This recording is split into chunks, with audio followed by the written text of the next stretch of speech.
কি রেডি?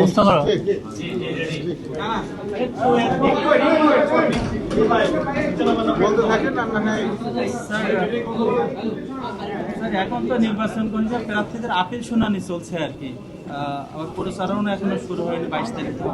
কিন্তু এই সময় কেন কমিশনের সিএসি মাথায় সাথে রাজনীতির আসতেই পারে না?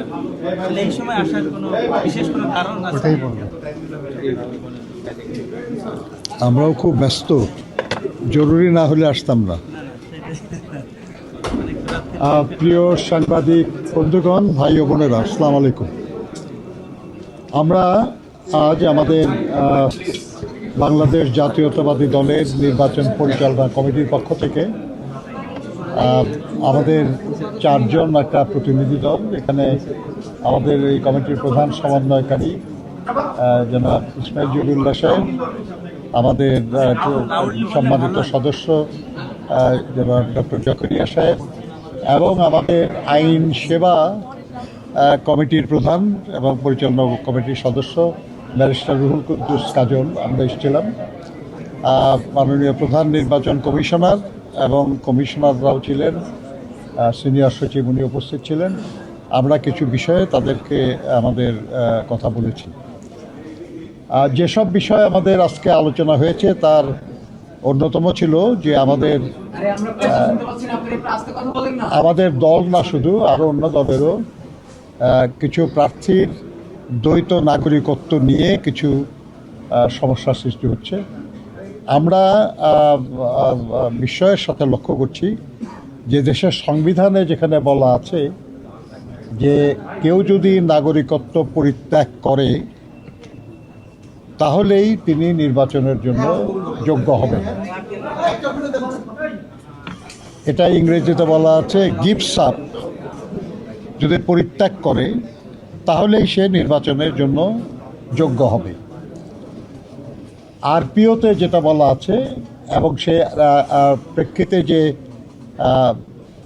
এফিডেভিট করতে হয়, হলফনামা করতে হয়, সেখানে বলা আছে যে আপনি অন্য কোনো দেশের নাগরিক কি না, হ্যাঁ বা না বলতে হয়। এবং সেখানে এটাও বলা আছে যে নির্বাচনের জন্য যে নমিনেশন পেপার সাবমিট করতে হয় তার সঙ্গে যেসব বিষয়ে প্রত্যয়নপত্র কিংবা প্রমাণ সাবমিট করতে হয়, নথি, সেখানে এই নাগরিকত্বের ব্যাপারে কোনো নথি সাবমিট করার কোনো কথা বলা নাই। অথচ আমরা দেখছি যে কিছু জায়গায় রিটার্নিং অফিসার এই ধরনের বিষয়ে প্রার্থিতা অবৈধ করেছেন এবং এই নির্বাচন কমিশনে যে আপিল হচ্ছে সেখানে কিছু প্রার্থিতা বাতিল করা হচ্ছে।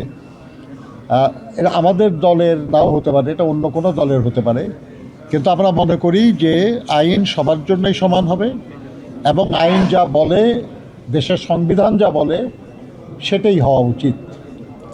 আমরা শুনেছেন যে ইতিমধ্যে 2 জন একটা অন্য একটি দল জামাত ইসলামের 2 জন প্রার্থী বাতিল করা হয়েছে। আমরা মনে করি যে রিভিউ সবার জন্যই হওয়া উচিত, তাদেরও হওয়া উচিত। তারা অন্য দল ভুলে তাদের জন্য অন্য বিবেচনার কোনো সুযোগ নাই। তো আমরা বলেছি তাদেরকে যে বিষয়টাকে জটিল করার কোনো অবকাশ নাই, কোনো সুযোগ নাই কারো। সংবিধানে যা বলা থাকে তার চেয়ে বেশি কিছু বলার অধিকার কোনো আইন বা কোনো কিছুর নাই। এই জন্য আমরা তাদেরকে অনুরোধ করেছি যে এই বিষয়ে যেন জটিলতার সৃষ্টি করা না হয়। মনে রাখবেন আপনারা যে এর মধ্যে অনেক প্রার্থী আছেন যাদেরকে গত 15-16 বছরের দুঃশাসনের আমলে দেশ ত্যাগ করতে হয়েছিল এবং সেসব জায়গায় তাদেরকে বছরের পর বছর থাকতে হয়েছে। সেটা করতে যেয়ে অনেককে নাগরিকত্ব গ্রহণ করতে হয়েছিল। আজকে দেশের পরিবর্তিত পরিস্থিতিতে তারা ফিরে এসেছেন, তারা নির্বাচনে অংশ নিচ্ছেন। তাদেরকে যদি এই ধরনের কোনো মাত্র 30% টাকায় জমির মালিক হয়ে নতুন বাংলাদেশের গড়ে তোলার স্বপ্ন দেখা বাংলা বসতি কারণ দেখিয়ে বা অজুহাতে যদি তাদেরকে নির্বাচনের সুযোগ থেকে বঞ্চিত করা হয়, আমরা মনে করি এটা খুবই অন্যায় হবে। এটা একটা প্রতিযোগিতামূলক যে সুষ্ঠু নির্বাচনের আমরা প্রত্যাশা করি, যে নির্বাচনের জন্য আমরা অপেক্ষা করছি, সেটা বাধাগ্রস্ত করবে বলে আমরা মনে করি। আমরা এটা আলোচনা করেছি যে পোস্টাল ব্যালটে পৃথিবীর বিভিন্ন দেশে আমাদের অনেক ভাই বোনেরা তারা ভোটার হয়েছেন এবং তারা নির্বাচনে তাদের ভোট প্রয়োগ করবেন। তাদের কাছে যে ব্যালট পেপার পাঠানো হয়েছে সেই ব্যালট পেপারে কেউ মনে করতে পারেন ঘটনাক্রমে, কিন্তু আমরা বলি যে এটা খুব উদ্দেশ্যমূলকভাবে দেশের কয়েকটি রাজনৈতিক দল তাদের নাম এবং প্রতীকটা প্রথম লাইনে দেওয়া হয়েছে, অথচ বিএনপির নাম এবং প্রতীক ঠিক মাঝখানে দেওয়া হয়েছে, যেটা ভাঁজ করলে কাগজটা এটা ভালো করে নজরেই পড়বে না। আমরা এই নিয়ে কথা বলেছি তাদের সঙ্গে, তাদের কথায় মনে হয়েছে যে তারা বিষয়টি ঠিক ওইভাবে খেয়াল করেন নাই এবং অ্যালফাবেটিক্যালি ঠিক আছে কি না এটাই তাদের কাছে বিবেচনার বিষয় ছিল। কিন্তু আমরা তাদেরকে বলেছি যে আপনারা এখানে 5টা লাইন করেছেন, 5টা কলাম করেছেন এবং 14টা লাইন করেছেন, যার ফলে 3টি রাজনৈতিক দল, বিশেষ রাজনৈতিক দল, তাদের নাম এবং প্রতীকটা প্রথম লাইনে এসে গেছে। এটা যদি 5টা না হয়ে 6টা কলাম হতো বা 4টা কলাম হতো, 14টার জায়গায় যদি 12টা বা 16টা লাইন হতো, তাহলে কিন্তু এই ব্যাপারটা এইভাবে সাজানো সুযোগ ছিল না। কাজেই ব্যাপারটা ইচ্ছাকৃতভাবেই করা হয়েছে এবং আপনারা হয়তো নজরে পড়ে নাই, কিন্তু যারা আসলে ভেতরে কাজটা করেছে সম্ভবত তারা এটা কোনো উদ্দেশ্য নিয়েই করেছে। আমরা তাদেরকে অনুরোধ করেছি যে বিদেশে যে ব্যালট পেপারগুলো পাঠানো হয়েছে সময় থাকলে সেটাও সংশোধন করা, আর দেশের ভিতরে যে ব্যালট, পোস্টাল ব্যালট যাবে এবং সেটা এখনও পাঠানো হয় নাই, আমরা তাদেরকে পরিষ্কার বলেছি যে এই কৌশল যেন দেশের ভিতরে পোস্টাল ব্যালটে কার্যকর করা না হয়, এটা যেন সংশোধন করা হয়।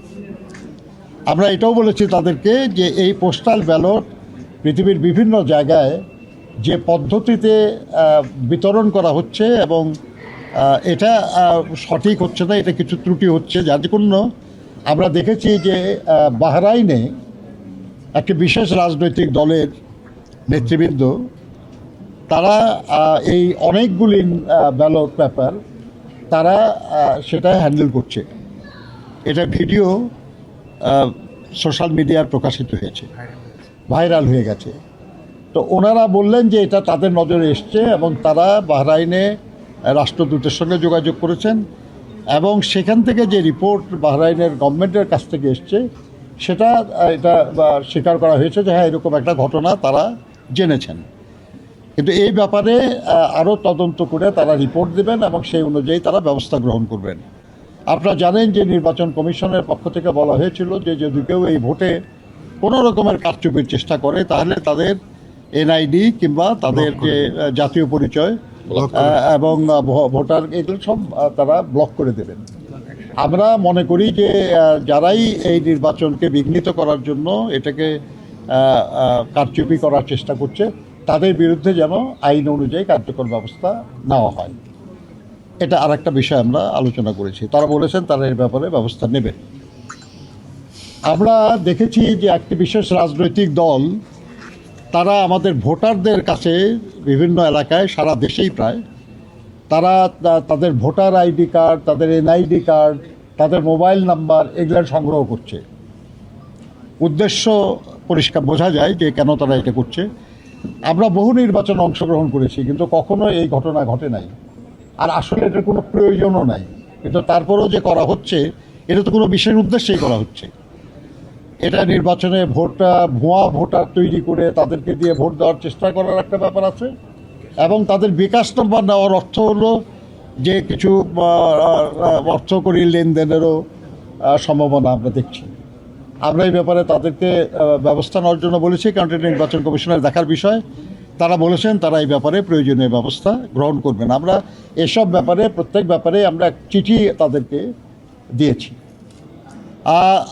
আরেকটা ব্যাপারে আমরা আলোচনা করেছি, সেটা হলো যে আমাদের লেভেল প্লেইং ফিল্ড। আমরা লেভেল প্লেইং ফিল্ডের কথা আমরা বলেছি।